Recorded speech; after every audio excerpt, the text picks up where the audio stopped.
क्या हिंदू धर्म के इन ठेकेदारों ने भगवत गीता नहीं पढ़ी? और अगर पढ़ी है तो फिर जब इन महारथियों में नैतिकता नहीं आई तो बच्चों में नैतिकता आने की कैसे उम्मीद की जा सकती है? भारतीय संविधान का अनुच्छेद 28 कहता है कि सरकारी स्कूलों में किसी धर्म की शिक्षा नहीं दी जा सकती। जब भाजपा ने भगवत गीता को स्कूलों में लागू करने का प्रस्ताव विधानसभा में रखा तो कांग्रेस और आम आदमी पार्टी दोनों ने इसका समर्थन किया। आप देख रहे हैं एलान न्यूज़ लाइव। मैं हूं सैयद मोइनुद्दीन। गुजरात सरकार ने अब स्कूलों में भगवत गीता पढ़ाना अनिवार्य कर दिया है। कक्षा 9 से 12 तक हर छात्र को गीता पढ़नी होगी, चाहे वो किसी भी धर्म का हो। सरकार का कहना है गीता से बच्चों में नैतिकता आएगी। अगर ये सच है तो पहले भाजपा सहित देश के तमाम हिंदुत्ववादी संगठनों के उन कार्यकर्ताओं को भगवत गीता पढ़ने की ज़रूरत है जो देश में नफरत फैला रहे हैं, मॉब लिंचिंग कर रहे हैं, बलात्कार कर रहे हैं, गर्भवती महिलाओं के पेट फाड़कर मासूम बच्चों की हत्याएं कर रहे हैं, स्कूल के बच्चों को जहर दे रहे हैं, नाबालिग मासूम बच्चियों का बलात्कार करके उनकी हत्याएं कर रहे हैं। क्या हिंदू धर्म के इन ठेकेदारों ने भगवत गीता नहीं पढ़ी? और अगर पढ़ी है तो फिर जब इन महारथियों में नैतिकता नहीं आई तो बच्चों में नैतिकता आने की कैसे उम्मीद की जा सकती है? लेकिन सवाल यह है, क्या सरकारी स्कूलों में किसी एक धर्म की किताब को अनिवार्य बनाना सही है? गुजरात में पहले ही कक्षा 6 से 8 तक गीता की पूरक किताब चलाई जा रही है। अब इसे भाषा की किताबों में जोड़ दिया गया है। हिंदी, अंग्रेजी, उर्दू और गुजराती सब में यानी सरकार ने तय कर लिया है कि गीता हर बच्चे को पढ़नी ही पढ़नी है।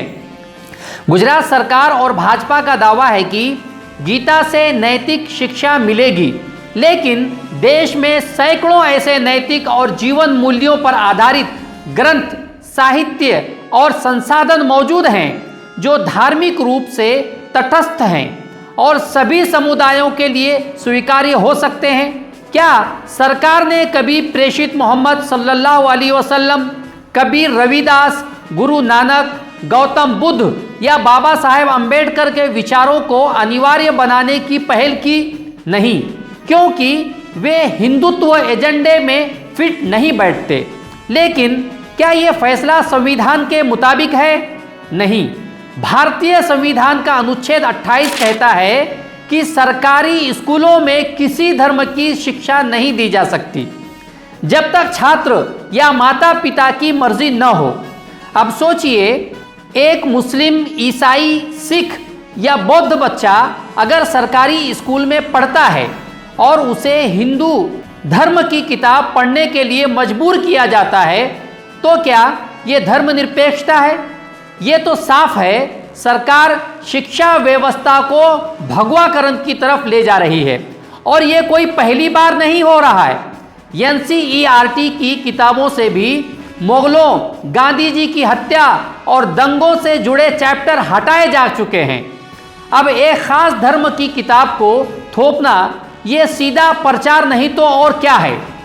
गौर करने की बात यह भी है कि जब भाजपा ने भगवत गीता को स्कूलों में लागू करने का प्रस्ताव विधानसभा में रखा तो कांग्रेस और आम आदमी पार्टी दोनों ने इसका समर्थन किया। ये दर्शाता है कि विपक्ष भी हिंदुत्व की राजनीति के दबाव में आकर विचारधारा विहीन प्रतिस्पर्धा में उतर चुका है। ये खतरनाक है क्योंकि जब धर्म के नाम पर शिक्षा को मोड़ा जाता है और विपक्ष भी चुप रहता है तब लोकतंत्र की रक्षा करने वाली अंतिम दीवार भी गिरने लगती है। गुजरात में भगवत गीता की शिक्षा को अनिवार्य बनाना शिक्षा के भगवाकरण की एक और सीढ़ी है।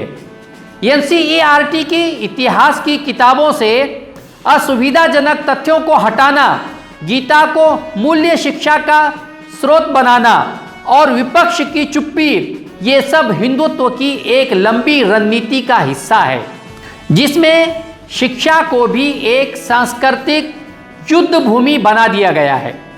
आखिरी सवाल, क्या हम एक ऐसा राष्ट्र चाहते हैं जहां स्कूली शिक्षा तथ्य नहीं आस्था पर आधारित हो, जहां पाठ्य पुस्तकों में इतिहास नहीं प्रचार लिखा जाए और जहां छात्र विचारशील नागरिक नहीं एक खास राजनीतिक विचारधारा के अनुयायी बने?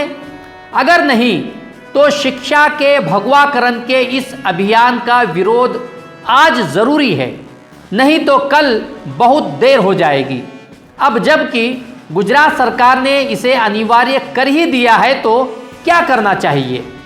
देश के किसी भी नागरिक या संगठन को चाहिए कि हाई कोर्ट या सुप्रीम कोर्ट में जनहित याचिका PIL दाखिल करके इसे चुनौती दे, क्योंकि ये फैसला संविधान के अनुच्छेद 28 का उल्लंघन करता है, अल्पसंख्यकों के धार्मिक अधिकारों का हनन करता है, शिक्षा को सांप्रदायिक बनाने की कोशिश है। सरकारी सहायता प्राप्त शिक्षण संस्थानों में किसी धर्म विशेष की शिक्षा नहीं दी जा सकती जब तक ये स्वैच्छिक न हो। भारत एक धर्मनिरपेक्ष राज्य है। सरकारी शिक्षा प्रणाली में धार्मिक सामग्री को अनिवार्य करना धर्मनिरपेक्षता के मूलभूत ढांचे का उल्लंघन है। अगर आज आप चुप रहे तो कल हर सरकारी स्कूल एक धार्मिक पाठशाला बन जाएगा और बच्चे सोचने वाले नागरिक नहीं सिर्फ भक्त बनकर रह जाएंगे। क्या आप इस फैसले से सहमत हैं? क्या स्कूलों में धर्म की शिक्षा अनिवार्य होनी चाहिए? कमेंट करें, शेयर करें और सच को फैलाएं। जय हिंद। वीडियो पसंद आया हो तो हाइप का बटन जरूर दबाएं। ऐलान न्यूज़ लाइव, हमारी खबर आपका हौसला।